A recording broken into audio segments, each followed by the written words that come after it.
उत्तर नागपूरमधील समतानगर परिसरात एका नाल्याजवळ एक दुर्दैवी अपघात घडलाय। एका भरधाव वेगाने येणाऱ्या टिप्पर ट्रकने सायकल स्वारांना धडक दिली। अपघात इतका भीषण होता की एका व्यक्तीचा जागीच मृत्यू झालाय। पोलीस घटनास्थळी दाखल झाले आणि पंचनामा केला। स्थानिकांनी सांगितलंय की या परिसरात जड वाहने अनेकदा वेगाने प्रवास करतात, त्यामुळे अपघातांचा धोका निर्माण होतोय। नाव गणेश सोळंकी आणि मी इथला एक समाजसेवक आहे।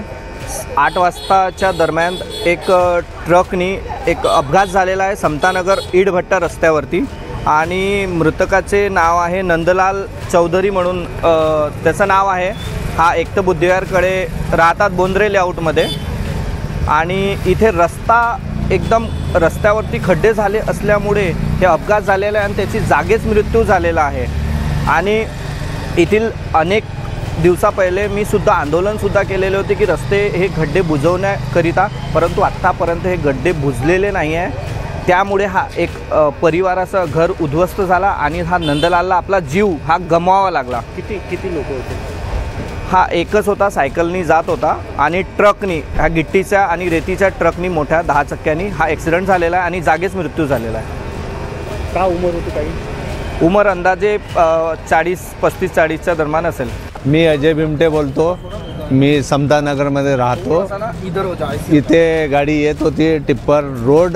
रोड इतका खराब आहे। इथे आमचे लहान लहान मुलं शाळेत जातात, आमचे घरी आम्ही काम करणारे कसे जातो तुम्ही पहा। या रोड कसा आहे, रोडाची हालत कशी आहे। तिथून टिप्पर येत होता, या माणूस आपला व्यवस्थित जात होता, या गड्ड्यामुळे स्लिप झाली गाडी ब्रेक दाबल्यामुळे। तर तो किती जण होते? भरपूर लोक येणे जाने वाले। एकच होता, सायकल एकच होता। हां, तर सगळ्यात आधी तुम्ही हे पाहणं सर, रोड कसा आहे तुम्ही पाहणं। गड्ड्याच्या वजन झाला? गड्ड्याच्या वजन, रोडाच्या वगैरे झाला। मूळ कारण आहे रोडामुळे आणि गड्ड्यातच ॲक्सिडेंट झाला। हो, एक लेडीजचं घेऊन घेतलं हे आहे ना सर, इटा भट्टेवारीसाठी येणं जाण्यासाठी नाही आहे, पण लहान रोड आहे, येणं जाण्यामध्ये त्रास होते म्हणून आमचं जीवन आहे। आम्ही काम करायला जातो उठून, पण आम्हाला हे रोड पाहणं सर, तुम्ही हे रोड बघा, रोडाच्या कशी हालत आहे, त्याच्यामुळे आमचं जीवन कसं होणार सर। आम्हाला तर कामाला जायच लागेल ना। तुम्ही आमदार का आमदार?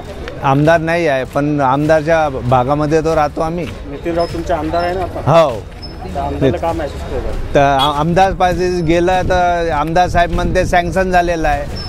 कधी होणार सँक्शन? तर मी 20 वर्षापासून ऐकत आहे सँक्शन झालं आहे, सँक्शन झालं आहे, पण कधी होणार सर? टेस्टिंग करून जातात, हे करून जातात, पण आतापर्यंत रोडाचं कामच नाही होत। कुठचा माणूस होता? कुठे राहत होता तो? इथेच राहता, समोर आतमध्ये राहत असं एपीएन पब्लिक स्कूल, निस्तियन पब्लिक स्कूलकडे।